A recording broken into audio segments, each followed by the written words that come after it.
నాగబాబు తోటి మీరు ఇండస్ట్రీ నుంచి ఏమైనా క్షమాపణ చెప్పిస్తారా తమ్మారెడ్డి గారికి ఏమన్నా? ఈ క్షమాపణలు నాగబాబు చెప్పేది ఉండదు, అడగటం ఉండదు.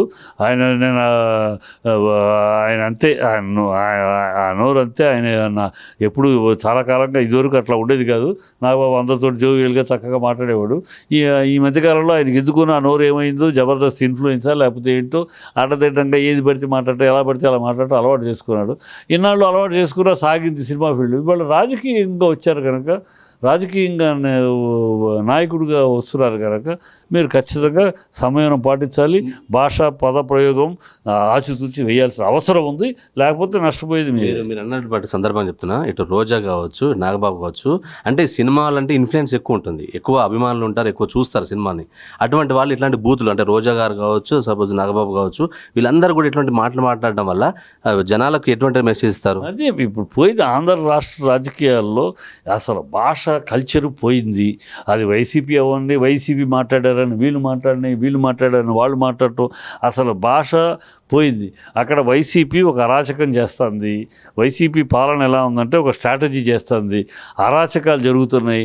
అరాచకాల మీద ప్రజల దృష్టి వెళ్లకుండా ఉండటం కోసం ఇలాంటి పరాచకాలు చేస్తున్నారు, ఇలాంటి కమెంట్ చేయడం. ఈ ప్రజలేంటి, ఈ పరాచకాలకి వీళ్ళు ఒక మాట అన్ను, వీళ్ళకి వాళ్ళు రిప్లై ఇవ్వను, వీళ్ళు అమ్మమ్మగుడు అంటే వాడు ఇంకో మాట అన్ను, పట్టాభి ఇంకో మాట, ఇట్లా ఈ గొడవలు సరిపోతున్నాయి. ప్రజల దృష్టి అంతా ఇటు వచ్చేస్తుంది. ఈ అరాచకాల మీద లేకుండా పరాచకాల మీద పోతుంది. సో పరిపాలన అనే 5 అక్షరాలని వాళ్ళు తీసేశారు డిక్షనరీ నుంచి. So this is going on. ఈ భాష ఈ జనసేన కూడా కంటిన్యూ చేస్తుందా, ఈ నాగబాబు కూడా ఆ భాషను కంటిన్యూ చేస్తాడా, ఆయనే తెలుసుకోవాలి. ఈ భాషను ప్రజలు అసహించుకుంటున్నారు. ఈ విధానాన్ని, ఈ మాటలు, ఈ చండాల భాష, తప్పుడు నియమమ్మ కూడా ఇలాంటి భాషను అసహించుకున్నారు ప్రజలు అని తెలిసి కూడా ఆయన ఆ భాష వాడతాను, నేను రాజకీయాల్లోకి వచ్చి కూడా ఆ భాష వాడుతున్నాడు అంటే ఇక ఆయన విచక్షణకు వదిలేయాలి. ఆయన కరెక్ట్గా మంచి మార్గంలో మాట్లాడుతున్నాడా? ఇవాళ భరద్వాజన్ అన్నాడని కాదు అసలు, భరద్వాజన్ అనొచ్చు, మీరు అనొచ్చు, నేను నమ్మానయ్యా అందుకని అడగలేదు, అడిగి ఉంటే వేరు, నమ్మాను అన్నాడు అనుకుని నమ్మాను అన్నట్టు మాట్లాడచ్చు. అన్నప్పుడు కూడా ఈ భాష కాదే, రాజకీయ నాయకుడిగా ఉన్న స్థానంలోకి ఎదిగినాక మీరు ఈ భాష కాదు, దాన్ని మందలించే విధానం వేరు, ప్రశ్నించే విధానం వేరు, ఆ భాష వేరు. ఇది చాలా చీప్ భాష, ప్రజలు అసహించుకుంటారు భాష. అది ఆయన విచక్షణకు వదిలేయాలి, ఆయన తెలుసుకోకపోతే నష్టపోయేది ఆయనే, అంతే. ఫైనల్గా చెప్పండి, RRRకి ఆస్కార్ అవార్డు వస్తుందా రాదా? రావాలని కోరుకుందాం. వస్తుందా రాదా అంటే అనేక ఫస్ట్ అనౌన్స్మెంట్ వస్తుంది అక్కడ వేదిక మీద, ఫస్ట్ టైం, అది క్రెడిబిలిటీ, ఫస్ట్ క్రెడిట్ వేదిక మీద. మీకున్న సమాచారం ఏంటని, ద నామినేషన్స్ ఆర్ అని RRR అని క్రెడిబిలిటీ ఫస్ట్ వస్తుంది.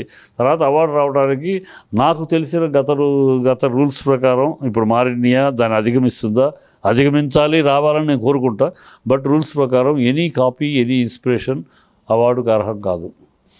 అది ఇక్కడ ఈ సినిమాగా అవార్డు, అందుకనే దాన్ని రిజెక్ట్ చేయబడింది. దాన్ని సినిమాలో ఏ కేటగిరీ లేకుండా పాట వరకే సెలెక్ట్ అవ్వడానికి కారణం, సినిమాలో కొండ మీద నుంచి పొగ రావడం, కాపీ షాటు, ఆ బ్రిడ్జ్ కింద ఫైటు, ఇన్స్పిరేషన్ ఫైటు, సో ఇవన్నీ ఉన్నాయి. అలాంటివి ఉన్నప్పుడు ఎవరు దానికి అవార్డు ఎంపిక, ఏమాత్రం కాపీ ఉన్నా, ఏమాత్రం ఇన్స్పిరేషన్ ఉన్నా ఎవరు. సో అందుకనే అయిపోయింది.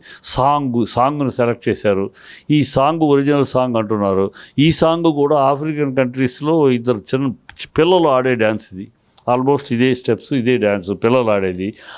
ఆ పిల్లలు ఆడేదాన్ని ఫుల్ ప్లెడ్జ్డ్గా చేశారు.